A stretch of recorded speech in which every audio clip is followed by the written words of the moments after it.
Christian greetings to all our valued listeners and viewers throughout the whole world, more particularly to all Shepherd's Rod believers, and most especially to our beloved brothers and sisters in the United States of America. Good evening, and may the good Lord bless you, brothers and sisters. This is episode number 3 on our subject entitled, Where is the Hope of the World? Now let us read again that statement into our page 100 and 101. It says, if God's ideal is to bless the world through the medium of His church on earth, and they to whom the gospel for the world is committed have left the sheep and are serving the devil in the persons of themselves, where is the hope of the world? The only answer that can be given is, woe to the sinners in Zion.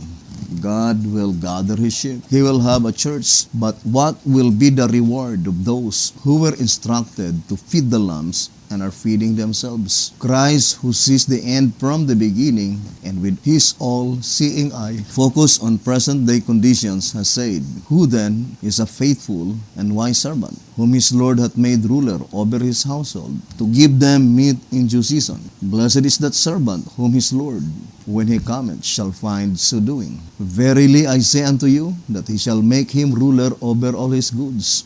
And if that evil servant shall say in his heart, my Lord delayeth his coming, and shall begin to smite his fellow servants, and to eat and drink with the drunken, the Lord of that servant shall come in a day when he looketh not for him, and in an hour that he is not aware of, and shall cut him asunder, and point him his portion with the hypocrites, with the heads of the beasts. There shall be weeping and gnashing of teeth. Matthew 24, verse 45 to verse 51. Now, in this reading, we can immediately discern that the only hope for the world is the gospel. Remember, in 2SR 266, clearly stated that only by the gospel proclamation, through that spiritual house, can God save His people. So I would like to read again. Only by the gospel proclamation, through that spiritual house, can God save His people.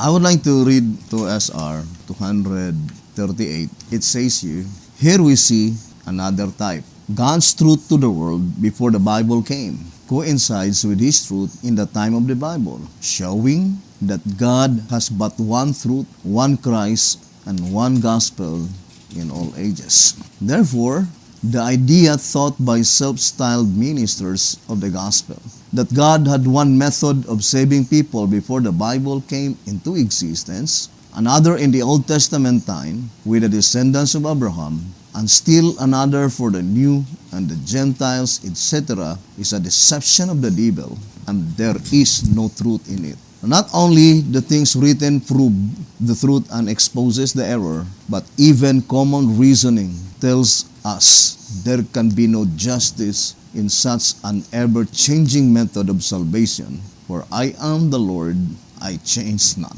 Here's another statement in 2TG 39 on page 6. Let's read the statement. It says here, 2TG 39, page 6. So far, in our study, we have seen that God is impartial, that He has endeavored to save all peoples at all times in the same way as He is endeavoring to save us, that He is not experimenting with Himself, not saving us one way and others another way. Now, I would like to read the statement in track number 5. I think that is concerning the trumpet study, and it is under the fourth trumpet. So let's read the statement here in track number 5, page 46, and also in track number 5, page 55. Now it says here in page 46, accordingly, that portion, Palestine, became a life-saving refuge to those who fully united with the movement, but a shambles for those who did not, just as Noah's ark was a life-saving refuge to those who entered in, but an agent of destruction to those who remain out. In page 54 and page 55, it says, brothers and sisters, I would like to read only page 55. Correspondingly, the symbolism shows that the religious system of ancient Israel was the only spiritual light in all the ancient world, and Israel itself the only church recognized by the author of the scriptures. Track number 5, page 55. Now let us continue to our study, brothers and sisters. The shepherd's rod plainly told us that, according to the Bible, quoting to SR 238, that God has only one method in saving sinners, and also in 2TG 39, page 6. And of course, brothers and sisters, that is through the gospel, because we already read in 2SR 266, only by the gospel proclamation can God save His people. The gospel proclamation through that spiritual house. Now, in our days, in the days in which we are living in, brothers and sisters, the only way that God can save humanity is through the gospel proclamation. And there is no other way that God could diffuse that gospel except through the channel of the church. Now here in 2 Symbolic Code number 10, page 4, it says, the light with which the earth is to be lightened is, of course, understood to be a spiritual light, the Word of God.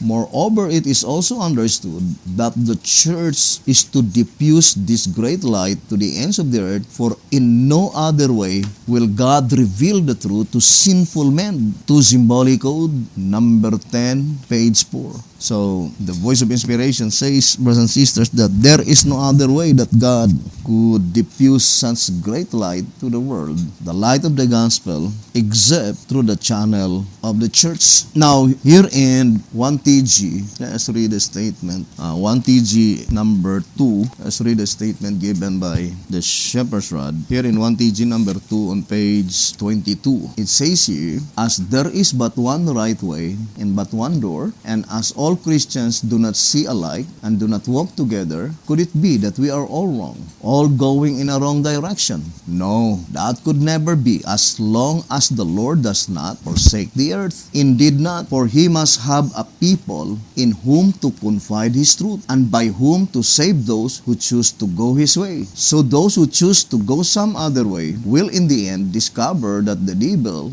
not the Lord, is behind them, and that hell, not the kingdom, is ahead of them. And that is why in the epistle of Apostle Paul, it is called God's eternal purpose. Let me read to you here in 1888 message. It says here, let's read a statement and ponder deeply. It says, brothers and sisters, this we knew because the eternal purpose of God is that in the dispensation of the fullness of times, He might gather together in one all things in Christ, both which are in heaven and which are on earth. Ephesians chapter 1 verse 10. It is by Him to reconcile all things unto Himself, whether they be things in earth or things in heaven. Colossians 1 verse 20. So that is the eternal purpose of God, to gather all in one, all things, according to the reading, in Christ, through the medium of the church. And here it says here, brothers and sisters, in the next paragraph, it says, yet further, God's purpose concerning man and angels, earth and heaven, is but one purpose, in the offer of salvation to men, and the work of salvation in man, in the gospel, by means of the church on earth.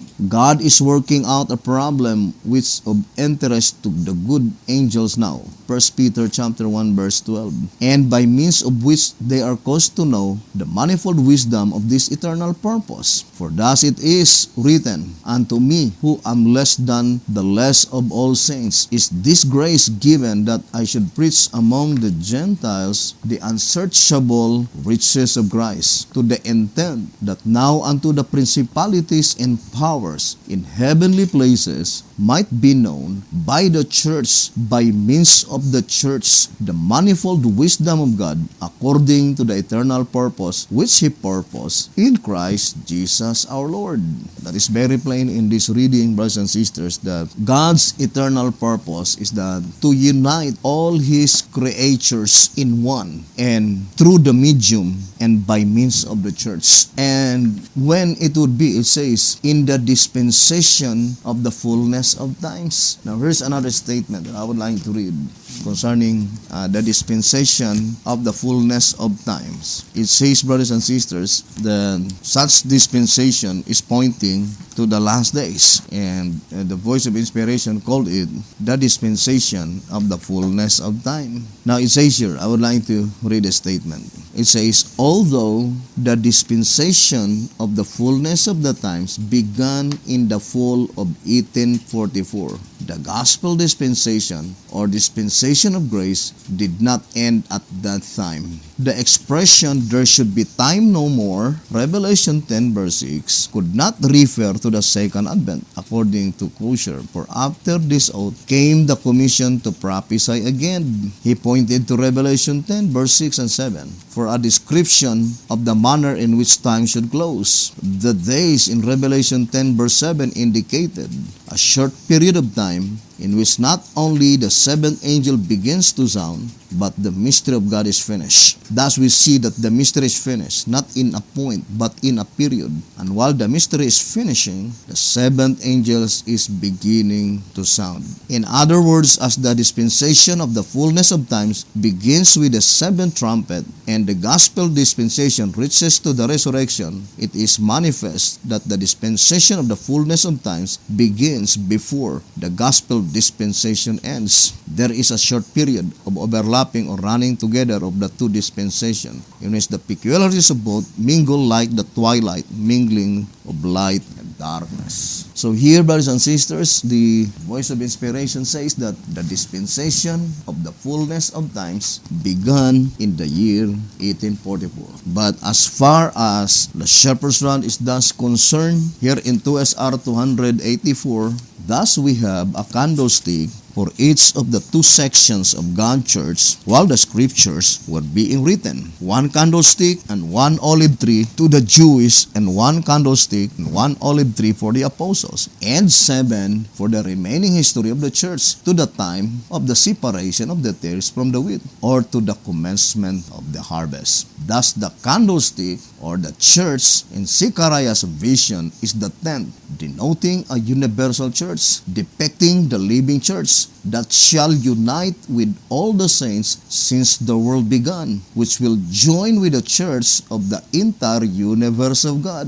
This candlestick in Zechariah's vision is a glorious one, which in comparison all others stand as nothing, in perfect harmony with the second temple, which in comparison the first stood as nothing. 2SR 284, but I would like to focus to the statement that this candlestick, the golden candlestick in Zechariah's vision, it is the living church that shall unite with all the saints since the world began. And not only the saints, which will join with the church of the entire universe of God. 2SR page 284. Now, let us go back to our study. The shepherd's rod plainly told us, brothers and sisters, that the world, they need the gospel. Now, here in 2SR page 255, it says, in view of this onrushing torrent of apostasy, headed by misled spiritual guides, in my estimation, the leopard beast of Revelation 13, verse 1 to 3, has met a most striking fulfillment of symbolical prophecy. All the world wandered after the beast. The world in general has always been after the beast. For this reason, the world is in need of the gospel. No, the world, they need the gospel. But the question is that what if the church or the people or the movement by which unto them the gospel is committed have left the sheep and are serving the devil in the persons of themselves? According to 2SR 100 and 101, then where is the hope of the world? Why is it that the voice of inspiration is emphasizing the place by saying, where is the hope of the world? First of all, brothers and sisters, since we read it several times, 2SR 100 and 101, you yourself can immediately discern, to repeat again, that the gospel mentioned there, which is the hope of the world, is the meat in due season. the present truth. Now, if in the Bible, brothers and sisters, as explained by the shepherd's rod, the entire history of the church had been divided into 7 consecutive periods illustrated by the 7 seals. Now, then we can easily discern that the only gospel that can save the people in the last generation of men must be the present truth, the gospel under the 7th seal, brothers and sisters, because that is the last period of time, according to 2SR, page 200, 201, and 202. Now, let us continue reading in 1SR 255. It says here, for this reason, the world in general, it says, the world is in need of the gospel. But when God makes the statement, all the world wandered after the beast. What does it mean? The statement already had been written in 96 AD, in Revelation 13 verse 3. And it is God who makes the statement. But what the shepherd's rod is emphasizing, that when this predicted event will be finally fulfilled, that all the world wandered after the beast, then it says, then it must be that those to whom God has given great light have partaken of the spirit of the world, thus fulfilling the prophecy. Now, going back again to our reading in 1SR 217. 1SR page 217. It says, in 1844, when the announcement was made of the fall of modern Babylon by the preaching of the second angel's message of Revelation 14 verse 8, the wound would have been healed, for Babylon had fallen, and would have brought about the fulfillment of, and all the world wandered after the beast. Now, let us study closely, brothers and sisters. To repeat again, the shepherd's rod made it so plain that in 1844, when the announcement of the second angel's message had been proclaimed, supposed to be at that time, the wound would have been healed, for Babylon had fallen. What does it mean by that statement? The wound would have been healed, for Babylon had fallen. Now, let us connect first the Great Controversy. In the Great Controversy, page 383, it says here, let us read the statement. The Great Controversy, page 383, it says, the message of Revelation 14, announcing the fall of Babylon, Revelation 14:8, or the Great Controversy 383, the message of Revelation 14 announcing the fall of Babylon must apply to religious bodies that were once pure and have become corrupt. Now, that statement is easy to understand. That Revelation 14 verse 8, that proclamation must be applied to the religious bodies which were once pure and later on become corrupt. Now, I think the same statement in 2SR. Now, let us read 2SR, page 131. It says, Jesus calls the daily and the sanctuary holy place. So, we know that there is no such word in the book of Daniel, holy place, in Daniel 8:13 and 14, but rather the statement is the daily and the sanctuary. But the shepherd's rod says, as you can read in Matthew 24 verse 15, the holy place mentioned by Jesus Christ in Matthew 24 verse 15 is pointing to the daily and the sanctuary in Daniel 8 verse 13 and 14. And it says, no pagan sanctuary would the master call holy place, neither can it be polluted, for it has always been unclean. No pagan daily can be holy. Therefore, the daily and the sanctuary must hold truth vital to the Christian church, and the prophet declared that it was to be trodden underfoot. Now, think it thoroughly. It says, therefore, the daily and the sanctuary must hold truth vital to the Christian church. What church? Christian church. And the reason that it had been trodden underfoot can plainly understood that the devil knoweth that this truth, the daily and the sanctuary, is very important to the plan of redemption. Now, I would like to focus to the statement saying that no pagan sanctuary would the master call holy place, neither can it be polluted, for it has always been unclean. So the statement in the Great Controversy 383 must apply to the religious bodies which were once pure and have become corrupt. So the statement once pure can be easily understood. It must be applied to the movement which is of God and later on been defeated by the devil. devil. Now, remember,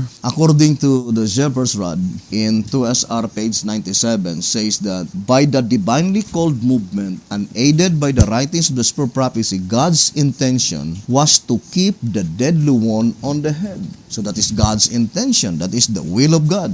That the deadly one on the head, pertaining first to the nondescript beast, the little horn head, that it must be continually inflicted, brothers and sisters. And that is the reason that God raised up one movement to another. Now remember, brothers and sisters, in the illustration in Ezekiel chapter 4, that God's movement, one by one, had been defeated by the devil. The shepherd's rod made it so plain in 1SR page 220. I would like to read again. It says, "But as the shrewd enemy succeeded to pull down the first, he proceeded to use the same method to the last." And it is pertaining to Lutherans, Presbyterian, Methodist, Baptist, and the First-day Adventists, and also the Seventh-day Adventists, as mentioned in this paragraph, in 1SR 220. Now, all of us fully accept and believe that the one who delivered the deadly blow to the papacy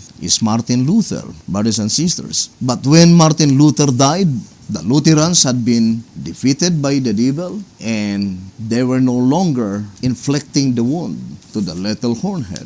But God raised up another movement, the Presbyterian. And when the Presbyterian had been apostatized after her heaven-called founder died, God raised up again Methodist. The same situation. When the heavenly called founder of the Methodist died, God raised another movement, and that is the Baptists, and then the Millerites. And that is why the Voice of Inspiration says, brothers and sisters, that in 1844, when the announcement was made of the fall of modern Babylon by the preaching of the second angel's message, reading 1SR 217 of Revelation 14:8, supposed to be the wound would have been healed. Why? Because the statement Babylon had fallen, the message of Revelation 14:8, according to the Great Controversy 383, must apply to the religious bodies and later on become corrupt. Or in other words, the movement that had been raised by God, the Lutherans, then Presbyterian, Methodist, Baptist, and the First-day Adventists in 1844, they were no longer inflicting the wound, but rather they had been defeated by the devil. And they became a part of the scheme of the devil. Therefore, supposed to be, in 1844, the deadly one would have been healed at that time. But God raised up another movement. In 2SR page 97, it says, brothers and sisters, let's read again the statement. That is to say that God will let no light shine upon His word through these fallen churches. Had God not called forth another Protestant movement, the deadly one would have been healed at that time. If God did not raise up another divinely called movement, but God raised up. And it says in 1SR 217, but Seventh-day Adventists came on the stage of action, thus keeping the thorn in the wound by being proclaimed the only true Protestants since that time. What happened to the Lutherans, Presbyterian, Methodist, Baptist, and the First-day Adventists in 1844? They were only Protestant in name, but in reality, according to 1SR, let me read to you here in page 54, it says here, if the Protestant churches have fallen and are termed Babylon, or in other words, these churches, supposed to be, they are represented by Jerusalem, but they had been conquered by Babylon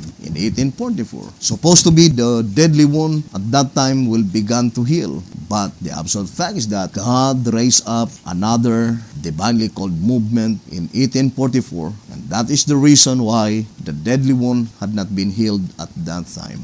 And then it says in 1SR 217, this being so, then as long as Seventh-day Adventists as a body remain true to the principles and doctrines which built this great movement, the wound cannot be healed, neither can it be said, all the world wandered after the beast. Now, what happened, brothers and sisters? Reading in 2SR, let us read again in 2SR, on page 96, it says, one head wounded unto death. John says, I saw one of his heads as it were wounded to death. As the wounded head has reference to the stroke delivered to the papacy by Luther. The exile of the Pope in 1798 was a sign of the completeness of the wound and that the prophetic period had ended. Thus fulfilling the words, "He that leadeth into captivity shall go into captivity," Revelation 13 verse 10. Had not the papacy received the deadly wound by Luther, the Pope could not have been put into prison by the Prince General. For before the pontifical authority received Luther's sword, the Pope reigned supreme. But the blow weakened his power, and the result was that Protestantism came upon the stage of action. The continual inflection began to irritate the head until finally the Pope landed behind the prison bars. But the annoyance continued only until 1870, when ultimately the temporal power of the Pope was taken away. That being the last vexation of the head, it shows that it was left to heal its deadly wound. Now, what happened to 1870? Now, let us read, brothers and sisters, 1SR. It says here in 1SR page 216, it says, "But if Protestantism should depart from their pledge, the Bible and the Bible only, or refuse new light, the wound would be healed, and the world would wander after the beast," meaning apostasy. So the voice of inspiration says that if that divinely called movement that had been raised by God for the purpose that the deadly wound on the head will be inflicted continually, because that is God's intention, according to 2SR page 97. But when the time came that they as a body will refuse new light, then the deadly wound would left to heal. And the voice of inspiration says that annoyance is only up to 1870. Therefore, what happened to the Seventh-day Adventist Church in 1870? Why is it that the deadly wound had been left to heal? It's so because in that time, they refused to accept new light. And that is the statement that we read in 1SR 216.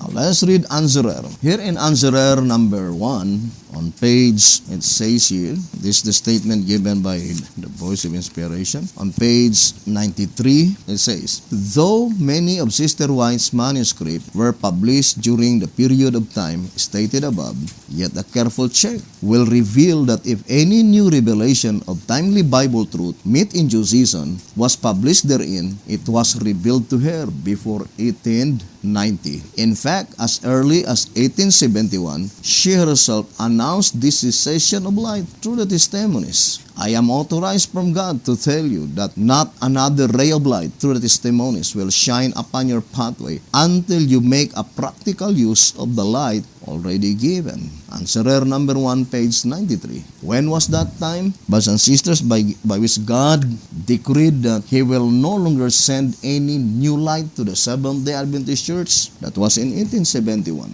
So the statement in 2SR page 96 that the annoyance is only up to 1870, because in 1871, the Seventh-day Adventist Church is no longer susceptible to receive new light. They reject it. Therefore, God did not send any new light, brothers and sisters, to the Seventh-day Adventist denomination. And that is the reason why the deadly wound on the head have been left to heal. So the statement in 2SR page 97 saying God's intention is to keep the deadly wound on the head continually inflicted, the spiritual side is that God's will that His people will continually to receive new light, because if they will stop receiving new light, then the wound would be healed. So the statement God's intention is to keep the deadly wound on the head continually inflicted, in reality, the focal point is to the people of God, that God's desire His people that they will not stop receiving new light.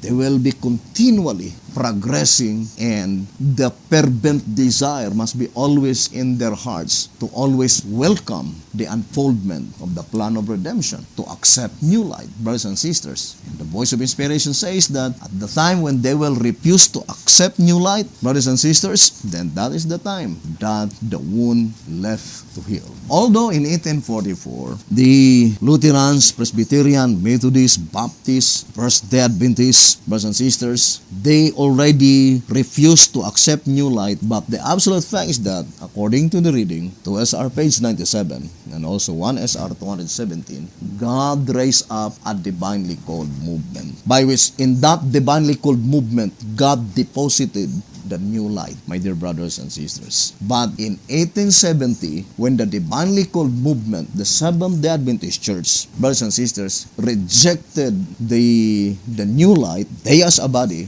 God did not raise up divinely called movement in 1871. And that is why the deadly wound on the head began its healing process. Or in other words, my dear brothers and sisters, the spiritual side of that predicted event that the wound is healed is that the movement that God raised up refused to accept new light, and at the time that they refused to accept new light, God did not raise up a divinely called movement, brothers and sisters. And at the time when the healing process began, then in 1929, February 11, brothers and sisters, the wound on, or the deadly wound on the nondescript beast, on the little hornhead, it was healed according to the voice of inspiration. Now, what is the purpose why God raised up the This Day organization in 1930 or 1929? Brothers and sisters, I would like to repeat again that the shepherd's rod plainly told us that concerning the leopard-like beast, here in tract number 12, page 21, page 22, it says, the beast 40 and 2-month period falls in the time of ecclesiastical Rome, the empire after pagan Rome, whereas its wounded state symbolized her during the Protestant period. So the voice of inspiration is very plain. To repeat again, the word whereas always indicates opposite meaning to the previous statement. Now, the previous statement is pointing to the 42 months of the leopard-like beast, by which, according to 2TG number 17, page 7, he reigned contemporaneously with the nondescript beast. But the absolute fact is that it says, whereas the period by which the leopard-like beast had been wounded is during the Protestant period. And the Protestant period, according to 2TG number 22, page 21 and page 22, that is the period after the Dark Ages, and that is in 1880. Brothers and sisters, now let us read 2TG 22, pages 21 and page 22. It says, this symbolical prophecy is seen to corroborate history. It points out that the Christian church at first suffered martyrdom shown by the color red. Then followed the dark ages of religion when the church was in captivity, represented by color black.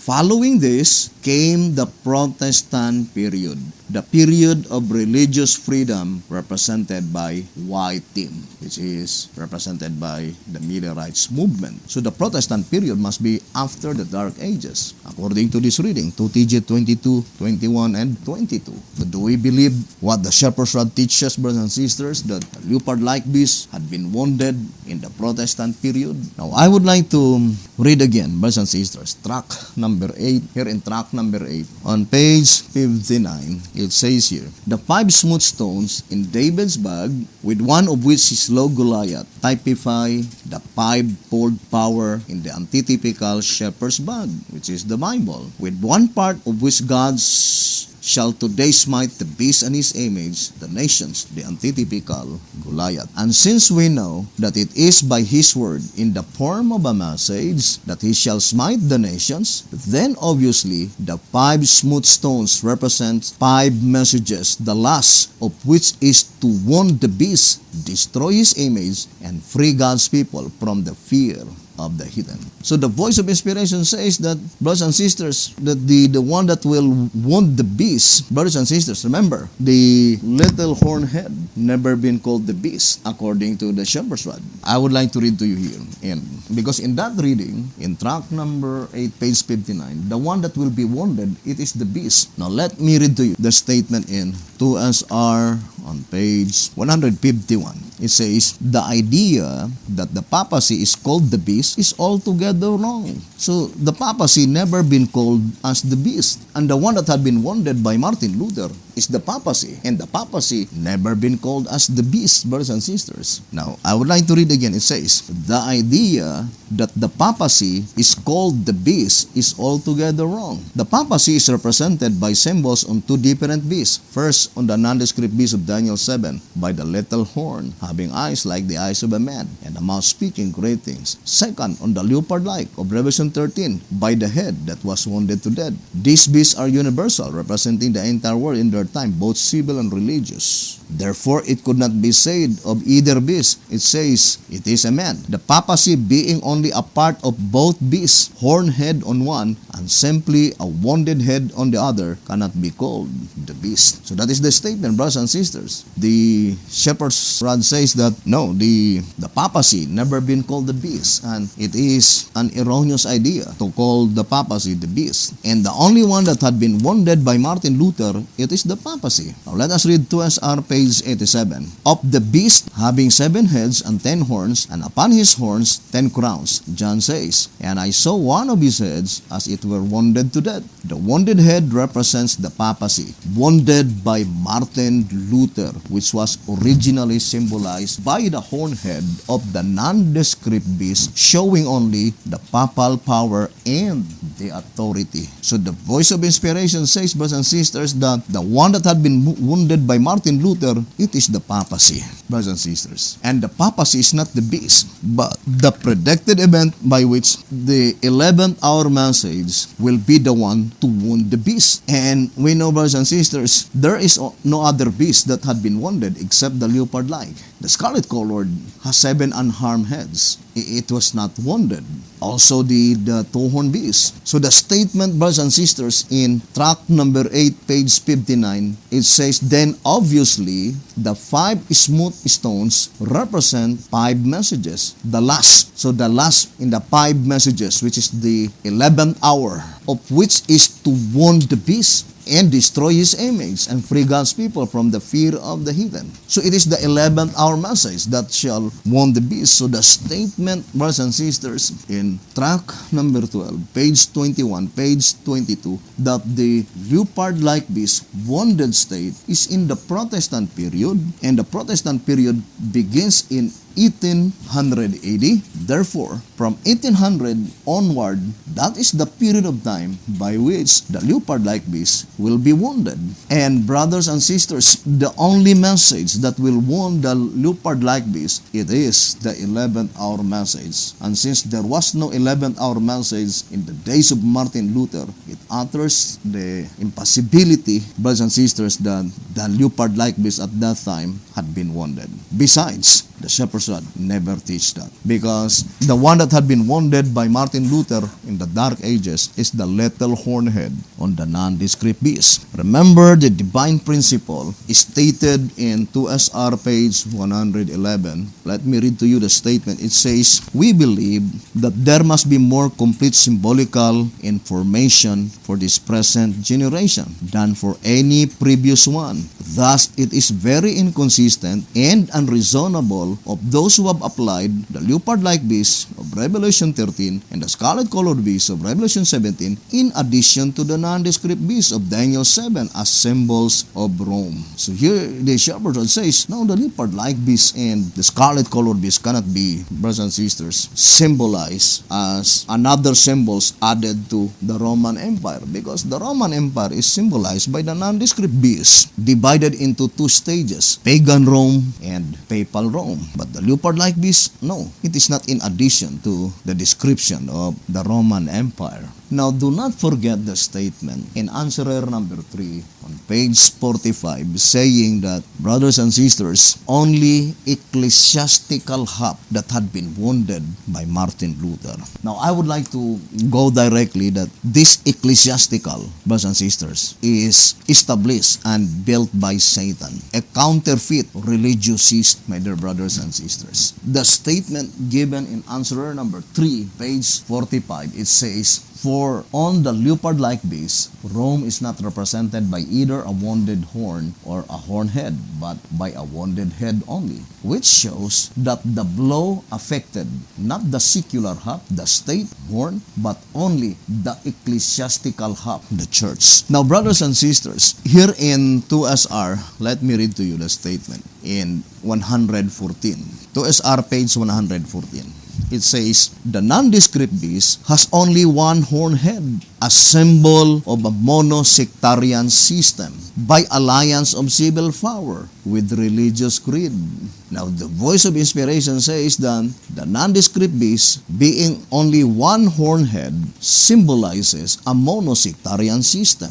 Therefore, in this passage, we can easily discern that the only system that had been wounded by Martin Luther is the mono-sectarian system. Now here it says, let us read the statement, but the scarlet-colored beast has 7 heads, which denote a multi-sectarian combination under a supreme political jurisdiction, the woman. He represents our world at its end, with its sovereign authority and theoretical theology under the dominion of the woman. Now, the shepherd's rod is plainly telling that the scarlet-colored beast, brothers and sisters, since he has 7 heads, therefore, he has a multi-sectarian system, multi-sectarian combination. Now, it is not only the scarlet-colored beast that has 7 heads. If the significance of the 7 heads represent multi-sectarian system, brothers and sisters, then the 7 heads of the leopard-like must also a multi-sectarian system. Therefore, in this reading, brothers and sisters, we can easily discern that the only system that had been wounded by Martin Luther, or that deadly blow delivered by Martin Luther, affected only the ecclesiastical half. And what is that ecclesiastical half? The mono-sectarian system. But the other ecclesiastical half, which is found in the leopard-like beast, brothers and sisters, it was not wounded during the Dark Ages, but it was wounded during, brothers and sisters, the Protestant period. Now, let me read to you the statement here in 2SR 113. It says, thus the scarlet-colored beast has 7 unharmed heads. The 7 heads represent Christendom as they do on the leopard-like beast, but it is in the symbol of the scarlet-colored beast that they are called Babylon. So here the voice of inspiration, brothers and sisters, is plainly telling us. I would like to read the upper part. It says, he has 10 horns and 7 heads, the scarlet-colored beast. 113. He has 10 horns and 7 heads, the same as the leopard-like beast of Revelation 13 verse 1 to 3. The only difference between the heads of the 2 beasts is the deadly one on the leopard-like. Therefore, the shepherd's rod is plainly telling us that the significance of 7 heads of the scarlet-colored is the same with the 7 heads of the leopard-like. It is signifying a multi-sectarian system, a multi-sectarian combination. The only difference between the leopard-like beast and the scarlet-colored is that the multi-sectarian system in the period of the leopard-like beast had been wounded in the Protestant period, but the multi-sectarian system of the scarlet-colored beast had not been wounded.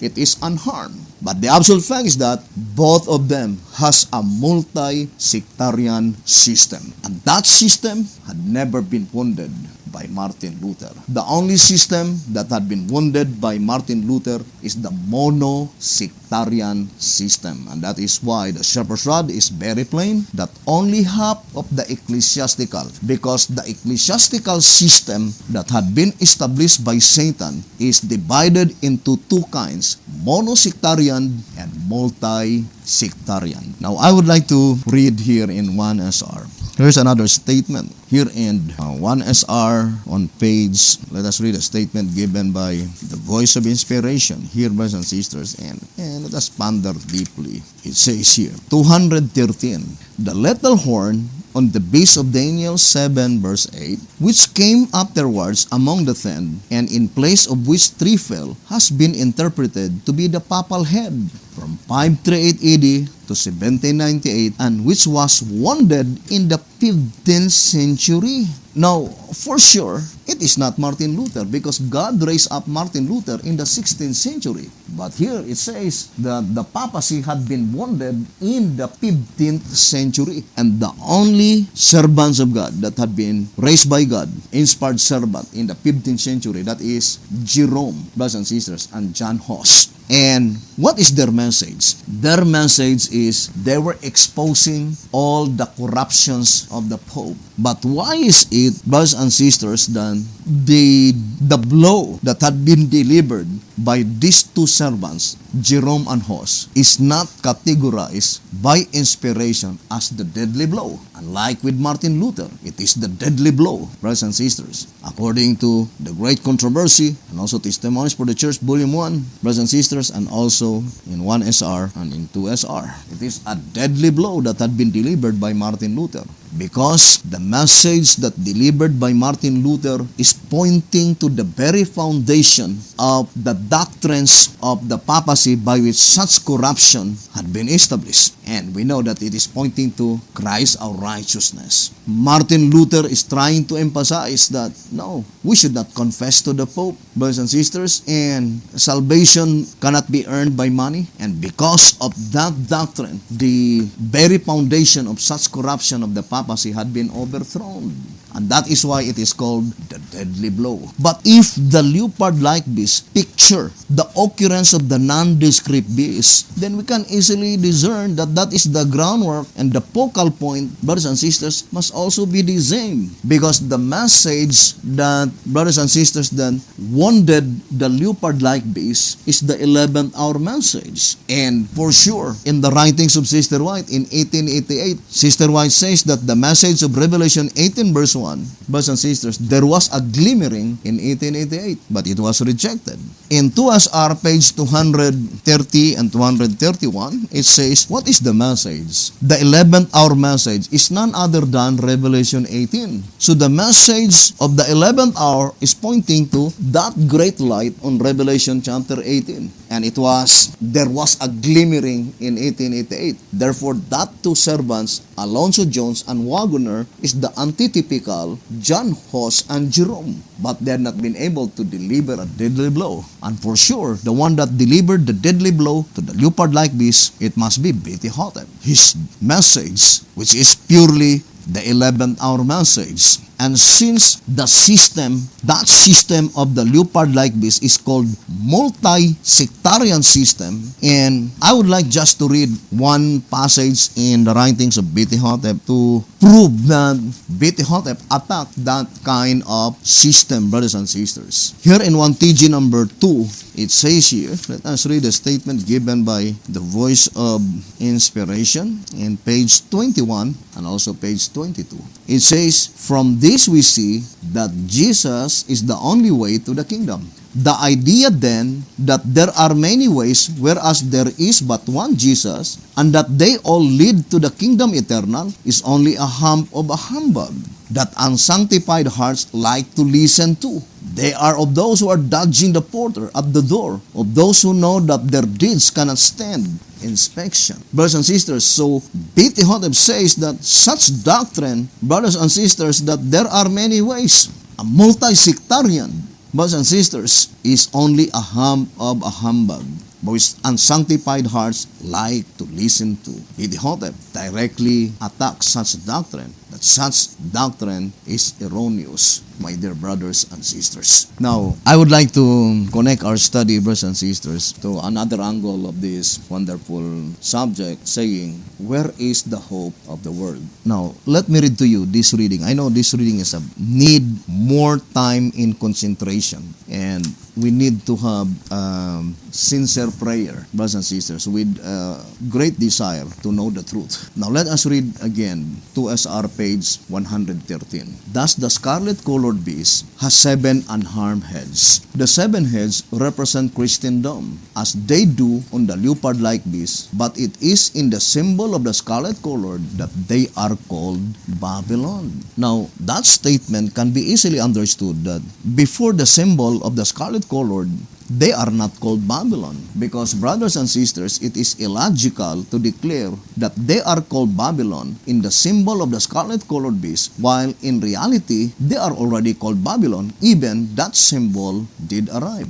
And the question is that, who are they that had been called Babylon in the symbol of the scarlet-colored? Now, let us go back first to page 112. It says here, therefore, if this beast represents our world at the present time, would it not be unwise on the part of God if He should have neglected to foresee the present-day multiplicity of sects and the great confusion among Christendom if the symbols by this beast fail to reveal the true condition of the churches? As the nondescript beast tells the fall of the church in the period he represents, so must the scarlet-colored. In fact, this is the principal reason why these prophetic beasts are presented. Now tell me, what church that had been predicted beforehand that they will fall in the period of the scarlet-colored beast? Of course, the term fall, brothers and sisters, cannot be applied to the churches which were already in a fallen condition. Now, for example, here in the Great Controversy, page 300, although there are portions here that had been added, but I know that we are familiar, brothers and sisters, with the Great Controversy 383 in 1888 edition. And it says, the message of Revelation 14 announcing the fall of Babylon must apply to religious bodies that were once pure and have become corrupt. Since this message follows the warning of the judgment it must be given in the last days, therefore it cannot refer to the Roman Church. The word alone was added. And if you will use the word alone, the meaning will change. But in the original 1888 edition of the Great Controversy, there was no word alone. It was added, brothers and sisters. Now, let us read again. It says, since this message followed the warning of the judgment, it must be given in the last days. Therefore, it cannot refer to the Roman Church, for that church has been in a fallen condition for many centuries. If you will use the word alone, then it seems that the Roman Church, in the time that it was organized, it was pure. Because the statement, it cannot refer to the Roman Church alone, so it must be referred to the Roman Church, but not alone. But that is erroneous doctrine, because at the time when that church had been organized, the Roman Catholic Church, it is already a corrupt church. It never experienced of being pure because God did not raise up that church. So the statement, the message of Revelation 14, announcing the fall of Babylon, must apply to the religious bodies that were once pure, meaning that church at the time when it was organized and it was established, it is of God because it is a pure church. But later on, as we already explained, when such heavenly called founder died, the movement had been defeated by the devil and it became corrupt, brothers and sisters. And that is where the message Revelation 14:8 must be applied.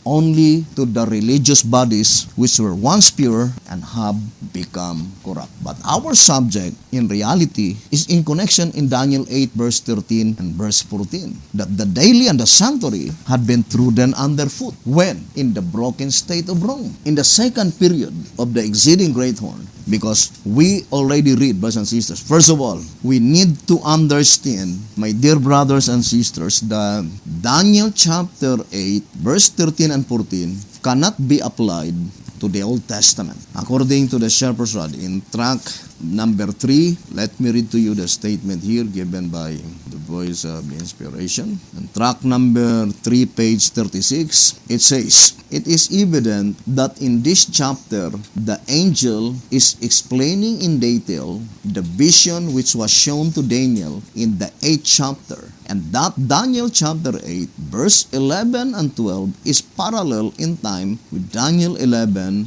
verse 31. A comparison of both scriptures as found on page 25, when B.T. Hotep make a juxtaposition, it says, makes clear that the 11th chapter is an explanation in particular of the power that is projected by the exceeding great horn of the 8th chapter. Also, it makes clear that the sanctuary spoken of in Daniel 8 verse 11 cannot be any other than God's sanctuary. For on the one hand, a heathen structure can never be of strength, or on the other hand, be polluted when it has never been clean. So the statement, it has never been clean, meaning that movement never experienced of being pure, because being pure is clean.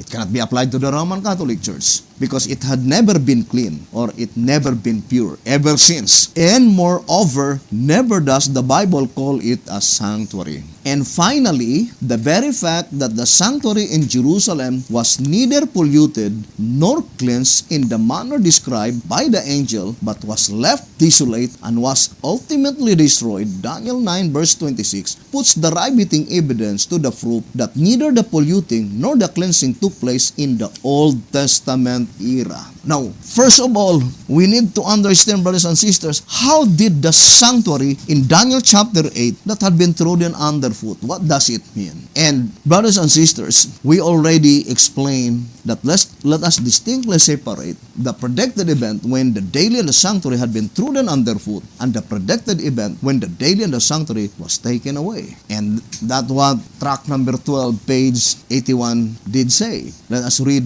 here. It says, pollutes the sanctuary, takes away the daily. An arm shall stand on his part, and they shall pollute the sanctuary of strength, and shall take away the daily. And we know the word sacrifice is supplied by man's wisdom, according to early writings, page 74.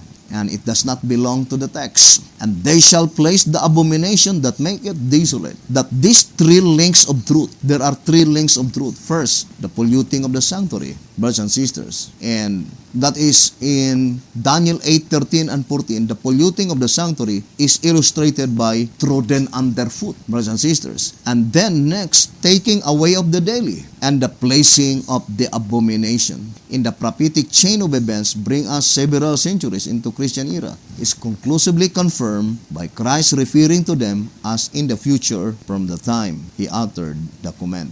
Now, let's go back again, brothers and sisters, to the predicted event that the sanctuary, brothers and sisters, had been trodden underfoot. And according to the shepherd's rod, that was during the broken state of Rome. Here in 2SR page 139, it says, the truth expressed by the daily and the sanctuary were trodden down by reason of transgression in the period of the broken state of Rome up to 508 AD.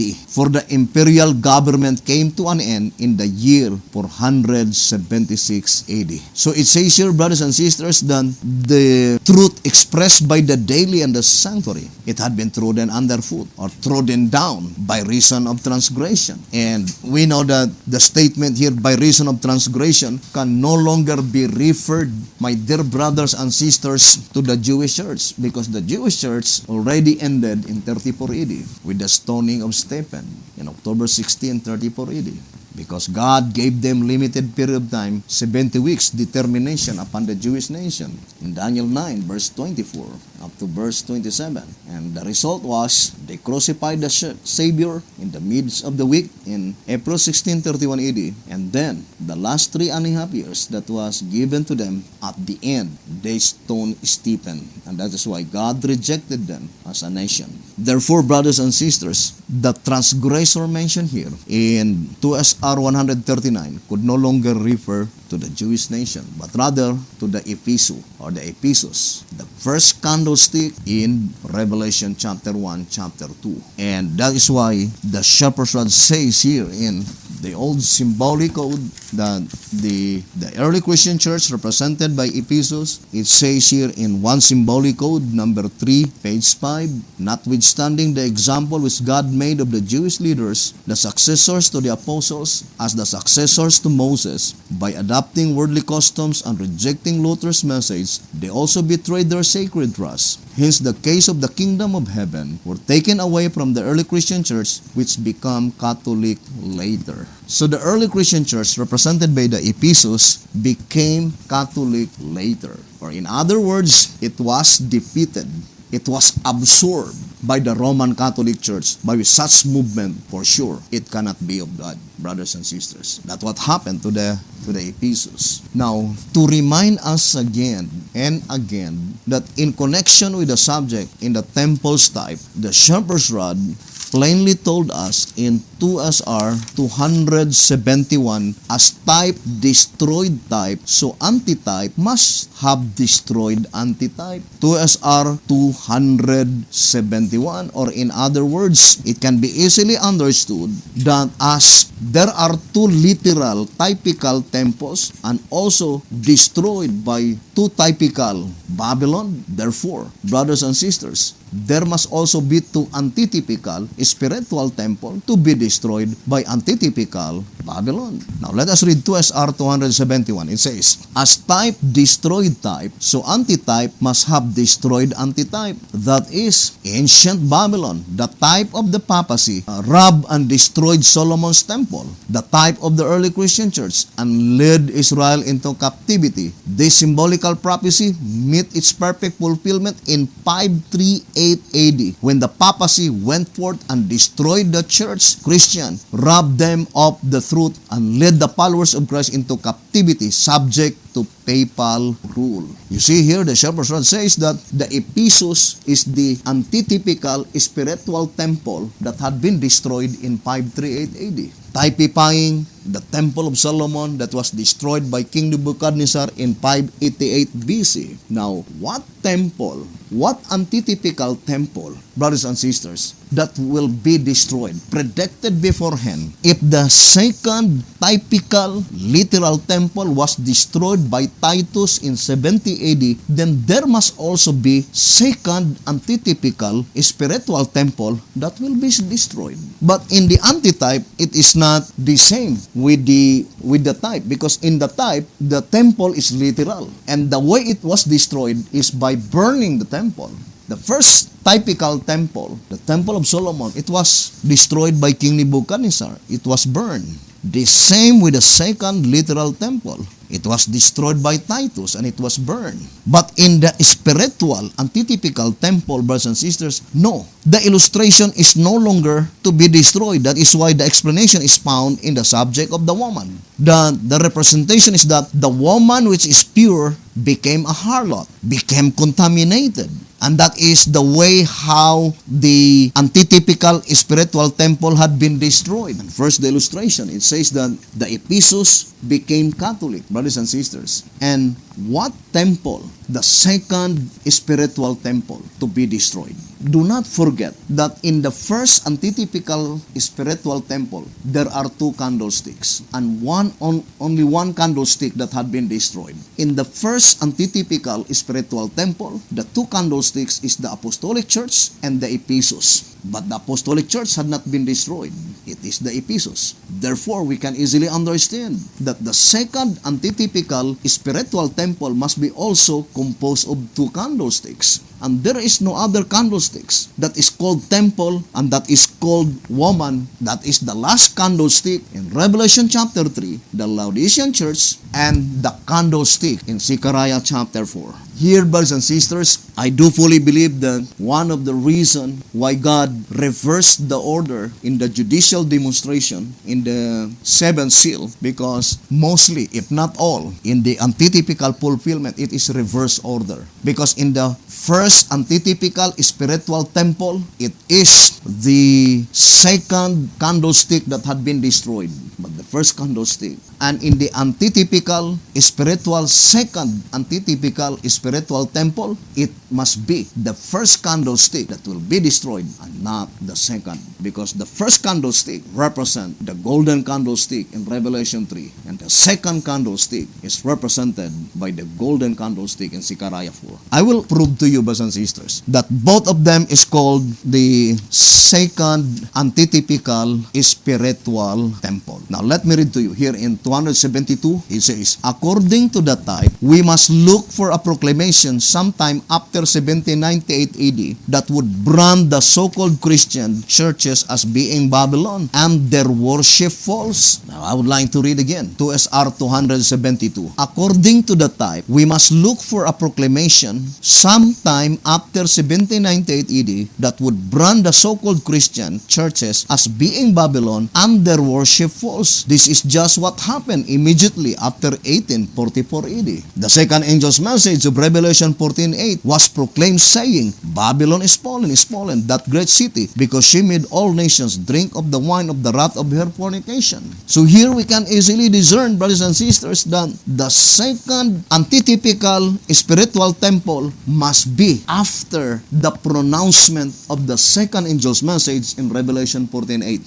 The mere fact, brothers and sisters, that Revelation 14:8 must be repeated again or proclaimed the second time, as we read it several times, brothers and sisters, for according to the old symbolic code, although we read it several times, but for the benefits who are listening, in 3 symbolic code number 1, page 9, brothers and sisters. Now, the mere fact that according to the Great Controversy 391, that the message of the second angel in Revelation 14:8 is yet future, because the direct fulfillment, according to General Conference Special, page 39, must be the judgment that pertains to the living. Therefore, brothers and sisters, the 2 candlesticks had been predicted beforehand, that the candlestick in Revelation chapter 3, God would raise up that church after the pronouncement of the second angel's message in 1844, and that God would raise up that candlestick in Zechariah 4 after the pronouncement of Revelation 14:8, which is the perfect fulfillment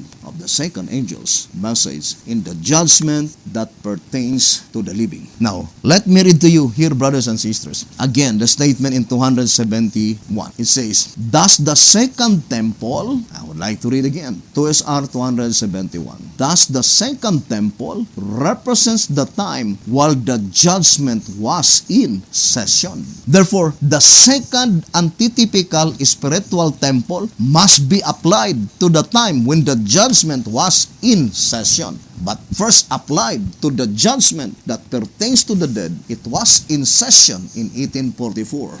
Brothers and sisters, immediately after the pronouncement of the second angel's message. But the second antitypical spiritual temple, the second candlesticks, must be the candlestick while the judgment was in session, which pertain to the judgment of the living. Now here in 2SR page 283, it says, the antitypical symbols of the second temple, the type, were shown to Zechariah in vision and recorded in the 4th chapter of his prophecies as follows. Therefore, the shepherd's rod definitely declared in this reading that the second antitypical spiritual temple is the same with the first antitypical spiritual temple composed of 2 candlesticks. The first antitypical spiritual temple represents Apostolic Church and the Ephesus, and the second antitypical spiritual temple represents the Laodicean Church and the golden candlestick in Zechariah 4. In the first antitypical spiritual temple, it is the second section, the second candlesticks that had been destroyed, whereas in the second antitypical spiritual temple, it will be reversed. It is the first candlestick, the first section, brothers and sisters, that will be destroyed. And that is the Laodicean Church, the Seventh-day Adventist Church. Now, let us go back again to the reading in 2SR page 100. Let's read the statement here. It says in 2SR page 112 and 113. Now, I would like to invite all the brethren to, or brothers and sisters, to request that if possible, read this paragraph again and again. I would like to read again the statement. It says, therefore, if this beast represents our world on the present time, would it not be unwise on the part of God if He should have neglected to foresee the present-day multiplicity of sects and the great confusion among Christendom if the symbols by this beast fail to reveal the true condition of the churches? As the nondescript beast tells the fall of the church in the period he represents, so must the scarlet-colored. In fact, this is the principal reason why these prophetic beasts are presented. Now, we already explained, brothers and sisters, that if the significance of the 10 horns is to symbolize that such beast is a universal empire, according to 2SR on page 86, or universal system, why is it that on the first three beasts in Daniel 7, the lion, the bear, and the four-headed leopard, God did not put 10 horns on that beast, in spite of the fact that the first three beasts are a universal empire? There must be an accurate significance, brothers and sisters. First, the principal reason why these beasts are presented is to reveal the true condition of the churches. According to the reading in 2SR 112, that is very plain, right? Now, why is it that God did not place 10 horns to the lion, the bear, and the four-headed leopard? Because God's intention is to let us know that God's church in the period of the lion, the period represented by the bear, and the period represented by the four-headed leopard, God's people at that time are not universal. They were located only in one place, and that is in Israel. There is no other God's people at that time, only the Israelite nation. Therefore, they cannot be represented as universal. And secondly, here in 2SR page 112, brothers and sisters, therefore, the statement here in 2SR, brothers and sisters, that the represented by this beast is representing the entire New Testament era. Now, let me read to you here in 2SR page 111, the statement given by the Voice of Inspiration. Here in 2SR page 85 and 86, as the same number of horns appear on each succeeding beast, namely the nondescript, Daniel 7 verse 7, the leopard-like, Revelation 13:1, and the scarlet-colored, Revelation 17:3, representing the entire New Testament era. It is evident by the facts gathered that the number of horns are intended to denote universal. But it points out to God's people that in the New Testament era, God's people are universal, brothers and sisters. They were not located in only one nation, but in different nations. Unlike in the period of the lion, the bear, and the four-headed leopard, they were located only in one nation. Therefore, it cannot be represented by having 10 horns to denote that God's people are universal. And the second reason, according to our reading in 2SR page 112, why God revealed this prophetic beast, but the only one that had been mentioned is the nondescript beast, or beginning on the nondescript beast without mentioning the lion, the bear, and the leopard, shows that in the period of the lion, in the period of the bear, and the period of the leopard, there was no church of God that was fallen. Because the statement, the principal reason why these beasts are revealed is to tell the fall of the church, indicating that only on the nondescript beast, on the leopard-like beast, and the scarlet-colored beast, that there is a church that was fallen. Now, the first question is that, what church that had been fallen on the nondescript beast first stage? For sure, that is the Jewish church. Because the nondescript beast first stage, brothers and sisters, pagan Rome commenced in, according to the shepherd's rod, in 63 BC and ended in 476 AD. And the Jewish nation, it was rejected by God as a nation in 34 AD, and their temple was destroyed in 70 AD. So that is the church that had been fallen in the period of the nondescript beast first stage. How about on the second stage? We already read, right? It is the Ephesus, and it was fallen, and it was destroyed in 538 AD. Now, how about on the leopard-like beast? What churches that had been fallen in the leopard-like beast? The Voice of Inspiration, very plain. That was in October 22, 1844.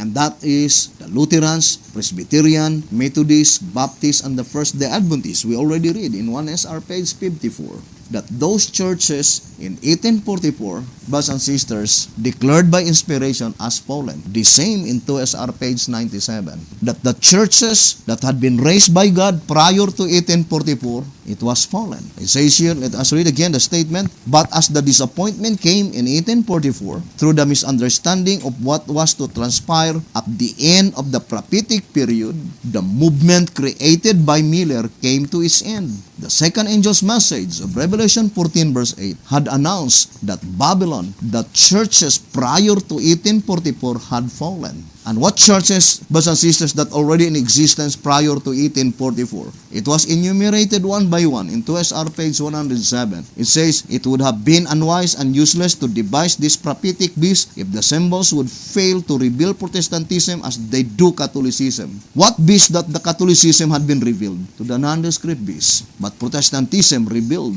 on the leopard-like beast. Before the 1,260 years ended in 1798, the four Protestant denominations were already in existence, namely the Lutherans, Presbyterian, Methodist, and Christian.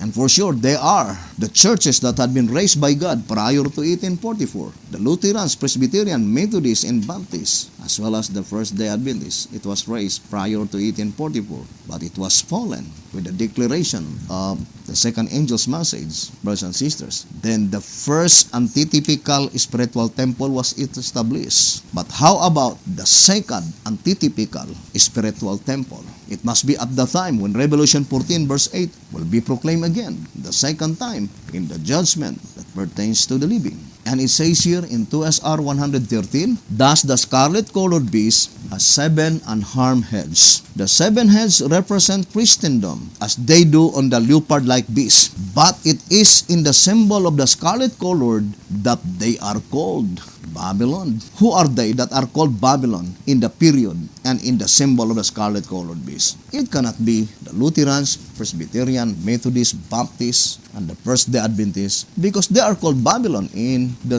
period of the leopard-like beast in October 20 to 1844. When thus the scarlet-colored beast began to exist, it says here in 2SR 114, the period represented by the scarlet-colored beast commenced in 1929. 2SR 114, the period represented by the scarlet-colored beast commenced in 1929. Now, it was predicted beforehand that there are group of people by which they are not called Babylon in the period of the leopard-like beast. But it is in the period and in the symbol of the scarlet-colored beast that they are called Babylon. Brothers and sisters, the shepherds did not say that this group of people, they are a part of scarlet-colored beast, brothers and sisters, because the scarlet-colored beast itself is Babylon. But it points out to the beast by which that beast is not called Babylon. Now, here in Old Symbolic Code, I know it is, brothers and sisters, it is a deep study, but God would help us in studying this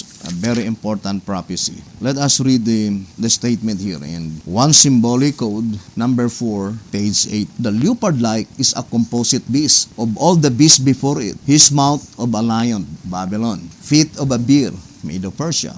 Body of a leopard, Grecia. The 10 horns of the nondescript beast, Rome. The wounded head, Catholicism. The unharmed ones, Protestantism. And the crowns, the kingdoms of today, again prove that the leopard-like beast is symbol of the whole world. 1 Symbolic Code, number 4, page 8. The Seventh-day Adventist Church head being represented on the beast world, it says, by a symbol of the same likeness head as the other 6 churches' heads, would make the Seventh-day Adventist Church no more Babylon than it would make here Medo-Persia or Grecia or something else. In fact, it would have been illogical if all of the 7 churches' candlesticks, Revelation 1 verse 20, were not represented by a symbol of the same likeness as that of the other 6 churches, Ephesus, Smyrna, Pergamos, Thyatira, Sardis, and Philadelphia. For they, the early Christian and Protestant churches too, were once God's chosen churches, as the Laodicean is now. You see, it says, brothers and sisters, the Lutherans, the Presbyterian, Methodist, Baptist, First-day Adventists, they are God's churches, were once God's chosen churches, as the Laodicean is now. It is God's chosen church, brothers and sisters. Now, here the shepherd's rod is trying to explain that the Seventh-day Adventist Church, brothers and sisters, in the symbolism of the leopard-like beast, no, they cannot be called Babylon. Because if in the symbolism of the leopard-like beast, they will be called Babylon, then they must be called also as Medo-Persia, Grecia, or something else. Because the only beast that can be called Babylon is the scarlet-colored beast. If we will read in 1 Symbolic Code, number 4, page 7, it says, I would like to read a statement. This is the only beast in the Revelation that is called Babylon, of which the Seventh-day Adventist Church cannot be a part. So the Seventh-day Adventist Church cannot be a part of the scarlet-colored beast. That is very plain, brothers and sisters. And not only the Seventh-day Adventist Church, brothers and sisters, but as well as the other 6 churches that had been enumerated one by one. These 7 churches, they were a part of the leopard-like beast, not on the scarlet-colored beast, according to the voice of inspiration. Therefore, brothers and sisters, the statement in 2SR, let us read again, page 113, it says, thus the scarlet-colored beast has 7 unharmed heads. The 7 heads represent Christendom, as they do on the leopard-like beast. So in the leopard-like beast, the 7 heads are called Christendom. But it is in the symbol of the scarlet-colored that they are called Babylon. Now, it cannot be the scarlet-colored beast itself, because the scarlet-colored beast itself is called Babylon. The statement can be easily understood that whoever this pronoun they is pointing out, they are not called Babylon not until in the period of the scarlet-colored beast. Because it is illogical to say that they are called Babylon in the symbol of the scarlet-colored, while in reality, they are already called Babylon even before the symbol of the scarlet-colored beast. And it cannot be the scarlet-colored beast itself, because the scarlet-colored beast, in one symbolic code, number 4, page 7, the beast itself is called Babylon. And that is the only beast in the book of Revelation that is called Babylon. Because in the book of Daniel, lion is also called Babylon. Therefore, there are 2 beasts in the Bible. In the book of Daniel, brothers and sisters, the one that is called Babylon is the lion, but in the book of Revelation, that is the scarlet-colored beast. Or in other words, the shepherd's rod is plainly telling here that the 7 heads represent Christendom. The 7 heads on the scarlet-colored and the 7 heads of the leopard-like, both of them are called Christendom. But the Christendom in the leopard-like beast, not all of them are called Babylon.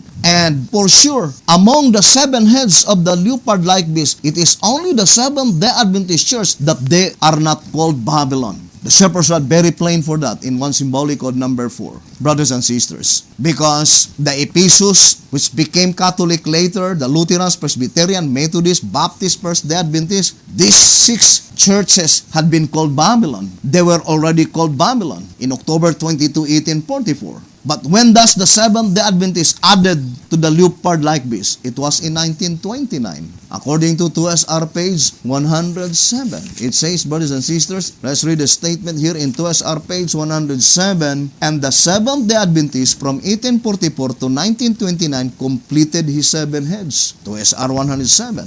But in 1929, the Seventh-day Adventist Church, they are not called Babylon. Now let us go back again to the statement in 1SR 217 so that we could be able to understand this very important prophecy. Reading again in 1SR 217, let me read to you the statement. And let us ponder deeply the statement given by the voice of inspiration. It says, in 1844, when the announcement was made of the fall of modern Babylon by the preaching of the second angel's message of Revelation 14 verse 8, the wound would have been healed, for Babylon had fallen, and would have brought about the fulfillment of, and all the world wandered after the beast. Why is it that the shepherd's rod says that in 1844, October 22, when the announcement was made of the fall of Babylon, the wound would have been healed, for Babylon had fallen? What does it mean, the statement, for Babylon had fallen? We already read, right, in the Great Controversy 383, the message of the second angel of Revelation 14:8, announcing the fall of Babylon, must apply to the religious bodies that were once pure and have become corrupt. So the significance of the second angel's message is to let us know that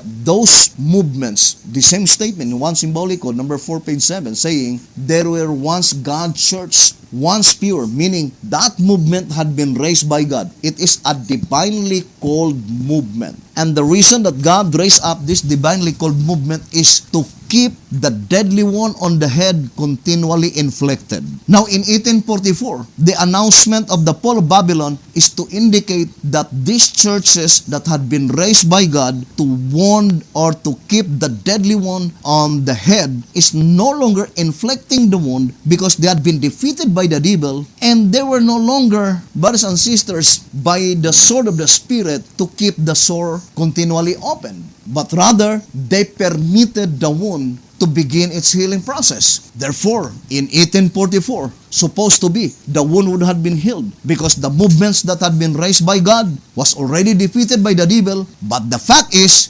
God raised up another divinely called movement in 1844.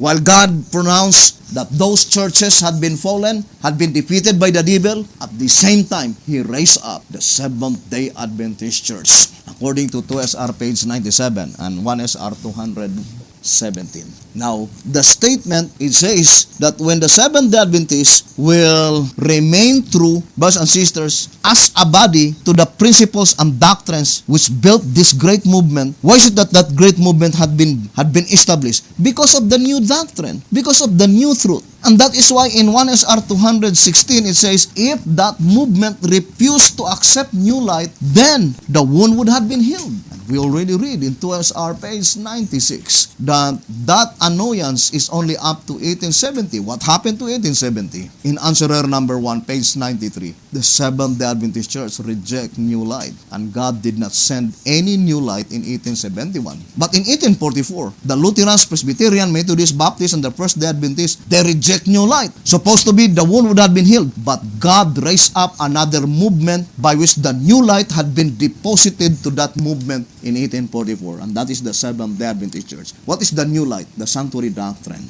Now, what happened, brothers and sisters, in 1870? The Seventh-day Adventist Church, they were in a position by which they were no longer susceptible to accept new light. But when the Seventh-day Adventist Church as a body rejected new light in 1870, God did not raise up a divinely called movement in 1871. But rather, God decreed that He will no longer send new light. Or in other words, the healing of the wound. Remember, the wound that had been healed began to heal in 1871. It is the hornhead power on the nondescript beast, brothers and sisters, that had been wounded by Martin Luther, delivered a deadly blow, and it was left to heal. And what happened? In 1929, in February 11, the civil authority of the Pope was again then granted. To repeat again, brothers and sisters, in 1930, God raised up a divinely called movement. For what purpose? To deliver a deadly blow to the leopard-like beast, multi-sectarian system. The Lutherans had been raised up by God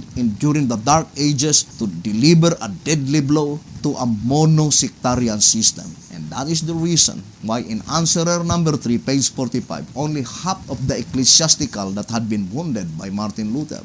And what is that half? Mono-sectarian. But the other half, which is a multi-sectarian, had not been wounded by Martin Luther, because it was predicted beforehand. The one that will wound that system, brothers and sisters, it is the 11th hour message, the last. Track number 8, page 59. And since that 11th hour message in 2SR 230 and 231 is none other than the message of Revelation 18, and that message, there was a glimmering in 1888, typifying John Hus and Jerome, that wounded the little hornhead on the 15th century, according to 1SR 214.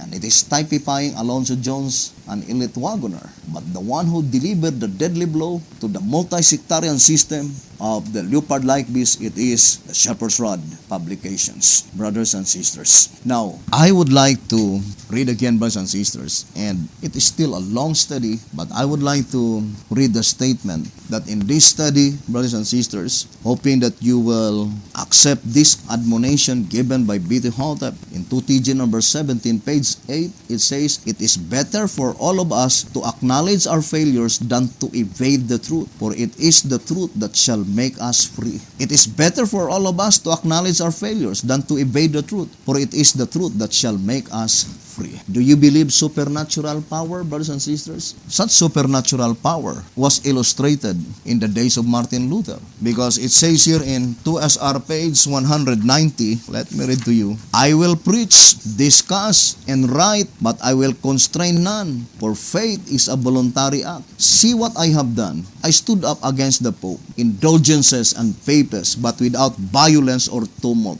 I put forward God's word.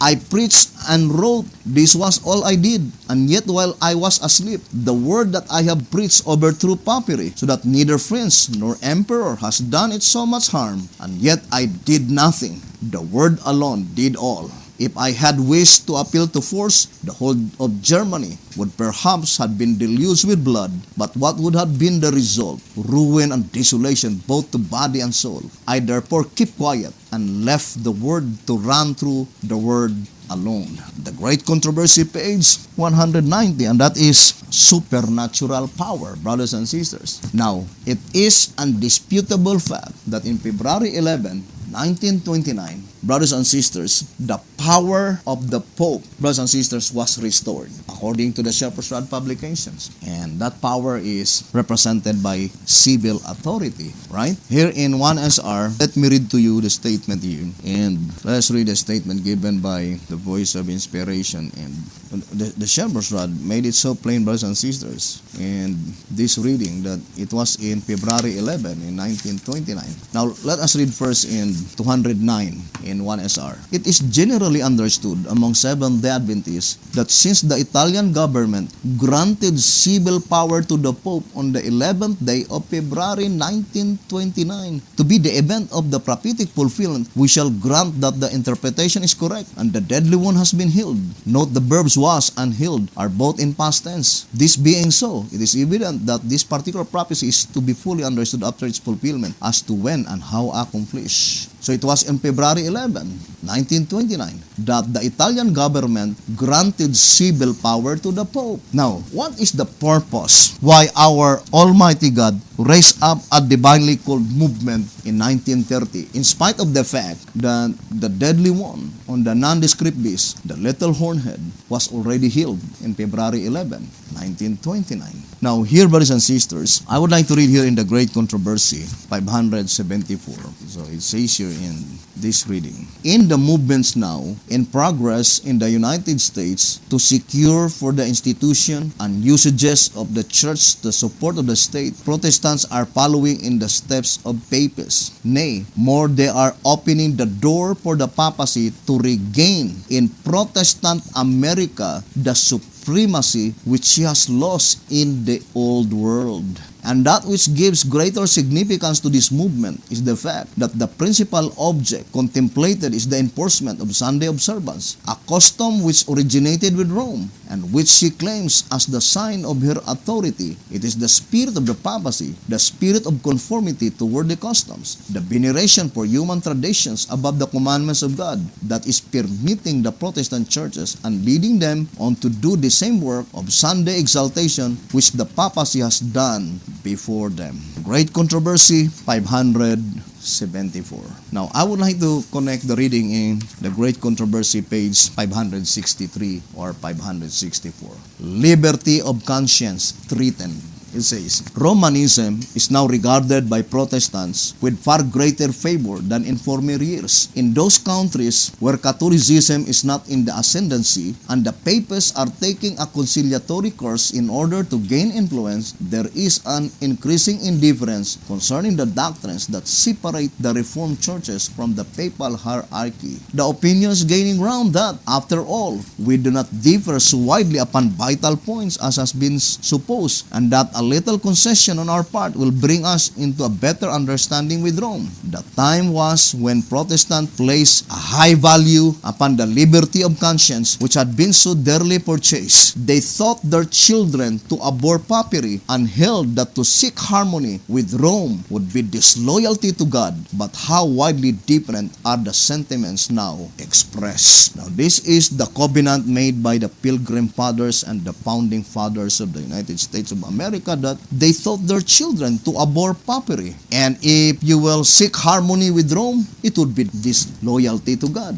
But what happened, brothers and sisters? Who are they to be blamed? Brethren, the power belongs to the church. I would like to read that statement, brothers and sisters, in 1888 message, saying that such power, brothers and sisters, belongs to the church. We'll project the statement in important passages. It says, powers belong to the church. And I would like to read that statement, brothers and sisters. It says here, and let us read the statement. But power belongs to the church of God, that is settled. And power she will have, power she must have, or perish. What power? That is the power of God. And that is the supernatural power. The same with Martin Luther. Martin Luther did nothing. He just stand firm with the Word of God, with honesty and with loyalty. And while standing firmly with the Word of God, the Word that he preached and discussed and write overthrew the papacy. Brothers and sisters, think it thoroughly. It was already revealed that since 1948, it was the desire of the Vatican City that if possible, they could visit United States of America, the Pope. But why is it that such plan never been materialized? Historically, the first visit of the Pope, Pope John Paul VI, was occurred in October 1965. Would you think that is only a mere happenstance? No. Because as long as there is a divinely called movement stand as a body in the United States of America, there will be no possibility of the papacy that they could enter United States of America, that they could establish. Because it was predicted beforehand, according to a reading in the Great Controversy 573 and 574, that the lost supremacy of the Pope will again be regained in the United States of America. You might ask the question, why is it that in the entire globe of the whole earth, the exceeding great horn, the papacy, or Satan himself, he chose America, brothers and sisters, to establish the papal supremacy? Why is it not in other country? Each one of us fully believe that the mark of the beast system will originate in the United States of America. Why? There must be an absolute answer. And we can find that answer in the written word of God, brothers and sisters, as we proceed in this study. Now, I would like to read again the statement. It says, but power belongs to the church of God. That is settled. And power she will have, power she must have, or perish. But it is only the power of God that can keep her alive. By any other power, however great it may be, she will surely perish. The power of God, as manifested in the true gospel of Christ, draws men. For it is written, if I be lifted up from the earth, will draw all men unto me. And in the nature of things, when the church has rejected the drawing power of the everlasting gospel of the crucified Christ, she is compelled to resort to other means of drawing men. And when she resorts to other means to draw men, again, in the nature of things, she draws them not unto Christ, but unto herself. There is a falling away. She exalts herself in the place of God and draws disciples to herself. You see, the prediction in 2 Thessalonians chapter 2 has a very broad meaning, brothers and sisters. And let us study closely. If you can see this chart, if you could project this chart, brothers and sisters, his deadly one is healed. And look at, brothers and sisters, in that chart, because you can immediately discern the chart that had been drawn by B.T. Hotep. Let us see if you could be able to project that chart, brothers and sisters. That 2 Thessalonians chapter 2 has a double application, although it is applied during the Dark Ages. But in that chart, you can see 2 Thessalonians chapter 2. And brothers and sisters, look at the chart that had been drawn by the prophet. It was not during the Dark Ages of religion, brothers and sisters. You see falling away, and you can see, brothers and sisters, the 144,000.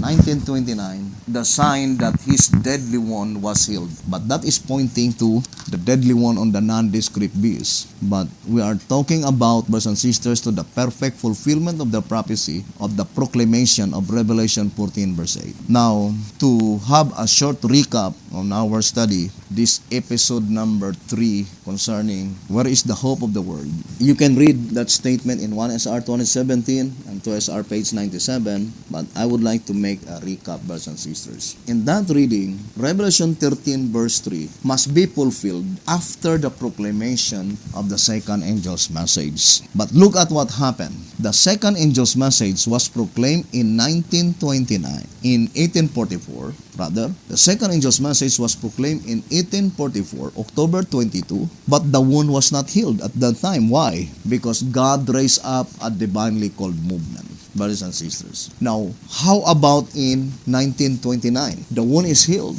in 1929. But what wound that is healed in 1929? The wounded head on the nondescript beast, which is only the type, because that is the original. The original means the type, according to 1 SR 226, as well as in track number 14, page 6. So pointing to the original on the nondescript beast, according to 2 SR page 87. But the particular object in view is the leopard-like beast. Now, in 1929, there is a wound that is healed, but there is no proclamation of Revelation 14:8. Therefore, both Revelation 13:3 and Revelation 14:8, the perfect fulfillment was still future. Why is it that it was still future in Revelation, the proclamation of Revelation 14 verse 8 in 1844? Brothers and sisters, because there is no wound that had been healed in 1844. Because the perfect fulfillment of Revelation 14:8, it must be to the time when the proclamation of the second angel's message, at the same time, there must be a wound that is healed.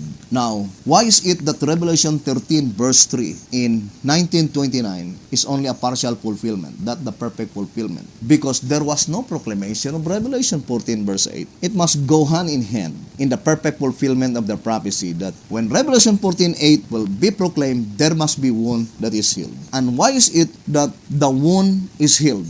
Because God did not raise up a divinely called movement. Therefore, we can easily understand, brothers and sisters, that as long as God would raise up a divinely called movement, there is no possibility that the wound will be healed. Look up to the original, to the type. When the wound or Martin Luther delivered a deadly blow, even beginning with John Hus and Jerome, then delivered deadly blow by Martin Luther. Then when the Lutheran Church had been apostatized, defeated by the devil, God raised up another movement, the Presbyterian, John Knox. But when John Knox died, then that movement became apostatized and been defeated by the devil. God raised up another movement, the Methodists, and that is John Wesley. Now, brothers and sisters, when the Methodists had been apostatized after the heavenly called founder died, God raised up another movement, and that is the Baptists by Alexander Campbell. Now, when the Baptists had been apostatized, my dear brothers and sisters, God raised up another movement, and that is the First-day Adventists or the Millerites movement.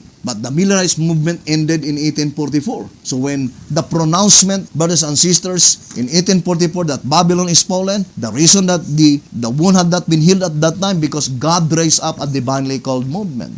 Now in 1870, when the Seventh-day Adventist Church as a body refused to accept new light, God did not raise up a divinely called movement. Then the wound began to heal at that time. And it was healed in February 11, 1929. Therefore, the spiritual side of this matter, when the wound is healed, indicates that there was a period of time by which God did not raise up a divinely called movement. Because as long as God would raise up a divinely called movement, there is no possibility that the wound will be healed. Remember, in track number 12, page 21 and page 22, the voice of inspiration made it so plain, brothers and sisters, that the leopard-like beast wounded state is during the Protestant period. And what message that will wound the beast, the leopard-like beast? The 11th hour message. Track number 8, page 59. What is the 11th hour message? 2SR 230 and 231. The message of Revelation 18. And that message, there was a glimmering in 1888. Alonzo Jones and Wagoner typifying John Hus and Jerome. But it is Bitty-Hotep because unto him was committed the message, brothers and sisters, concerning the message of 11th hour. Therefore, Bitty-Hotep delivered a deadly blow to that system. What system? Multi-sectarian system, my dear brothers and sisters. And what does it mean by multi-sectarian system? Look at the monosectarian system that had been wounded by Martin Luther. The monosectarian system is that when they conquered Ephesus, the name was changed, become Catholic. That is monosectarian. But the devil saw that the monosectarian is not so successful as the multi-sectarian system. What is the multi-sectarian system? The multi-sectarian system is that when Satan defeated the Lutherans, the name remained Lutherans. It was not changed. When the devil defeated the Presbyterian, the name remained Presbyterian. Methodist, Baptist, First-day Adventist, Seventh-day Adventist, the name still remain as it is. But the movement was already conquered by the devil, and the doctrines was already contaminated with the wine of the woman. And that is a multi-sectarian system. Therefore, a monosectarian system was only displayed by the first candlestick in Revelation chapter 1 and chapter 2, and that is, brothers and sisters, the Ephesus, and the Ephesus had been changed and became Catholics. And whatever church that they conquered during the Dark Ages, they changed the name and they called it Catholics, because that is a monosectarian system. But in the last deception of Satan, it is a multi-sectarian, and that is the blasphemy, because they are called that they are Jews, but they are not. What does it mean? They call that they are Lutherans, but they are not. They say that they are Presbyterian, but they are not. They say that they are Methodists, they are Baptists, they are Seventh-day Adventists, but in reality, they are not. Because the only thing that they bring is the name. But the doctrines, their character, their spirit is no longer the spirit of the movement that God hath raised, but rather the spirit of the beast, my dear brothers and sisters. So brethren, there are a lot of things to study. It is still a long study, and I hope that you will patiently follow these episodes, brothers and sisters, entitled, Where is the Hope of the World? We love you so much, brethren, and we hope and pray that God would bless you and would inspire you a lot, that we, as a Shepherd's Rod believers, let us, hand in hand, study closely what the Shepherd's Rod teaches, brothers and sisters. Thank you very much for listening and viewing this program. May the good Lord bless you, and have a wonderful evening.